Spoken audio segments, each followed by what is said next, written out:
Friday noon. I've had a few missed calls and a few messages on the phone.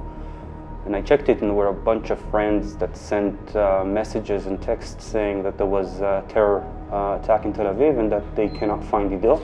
I just remember that I was mumbling to myself mantra, he's okay, he's not dead, he's okay, he's not dead. The first shot I got was in my chest on the right side, and I started running. I didn't know where, I didn't know where the shot came from. A few seconds after I started running, he got the second shot. He shot me in the main artery in the left groin. That's when I fell down on the road, in the middle of the road. The thing I did is just to tell people to look for Django, for my dog. Slowly I'm like getting weak, you know. It feels like you're gonna die. You know, it's scary as hell. The doctors call us, like they come outside and they're asking who's Ido Lazan's family. It was a terrifying 15 seconds walk to where they wanted to talk to us, and then they said he was okay, that he's stabilized. And you and then you kind of you go back breathing. You start breathing again. He was alive. That's the point. 5 days later, I wake up after I think 4 big surgeries. I wake up, I still have tubes all over my face. I can't breathe on my own. There were nightmares, there was just pain, and I couldn't sleep, and it's dark and you're alone. And then finally they decided to move me to trauma department.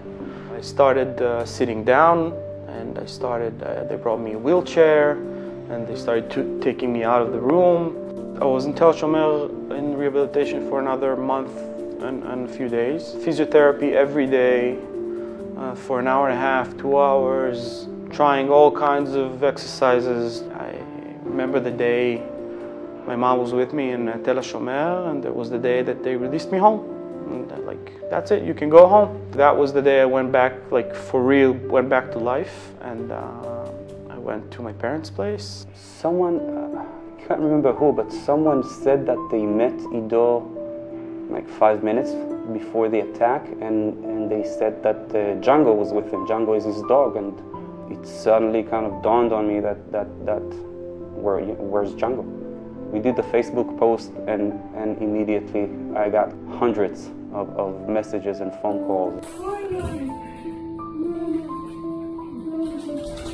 When Ido came back for the first time from the hospital and met Django the first time, it hits me.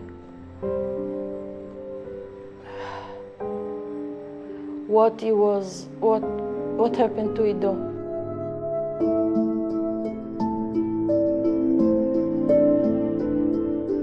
I'm already back in Tel Aviv, and then I get a text message from a friend of mine saying, "Where are you?" And he said there was a terror attack in Sarona Market in Tel Aviv. And suddenly it hits you like another terror attack in Tel Aviv, in the heart of Tel Aviv. And I started shaking. Something that I didn't knew before happened to me.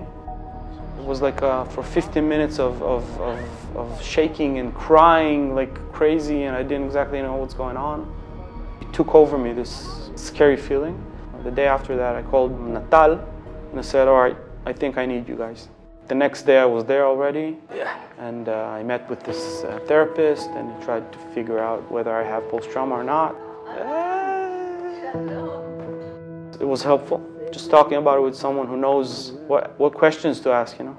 The fact that you guys are here, like, for people like me, you know, just to give you a call, just to know that you're here, and I'm able to give you a call if I need you. It's, excellent. well, So just to know that, it's enough.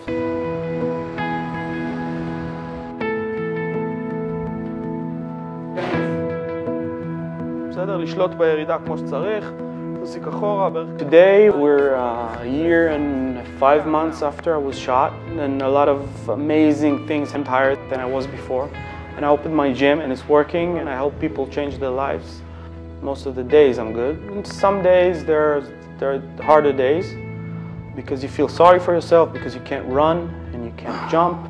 And that's it. This is who you are now, and it's good. It's good. It's part of you. It made me stronger. It made me happier most of the time. I wouldn't say it's a good thing what happened to me because it would be exaggeration, but I appreciate more stuff and I live a little bit better than I did before. I took it to a good place.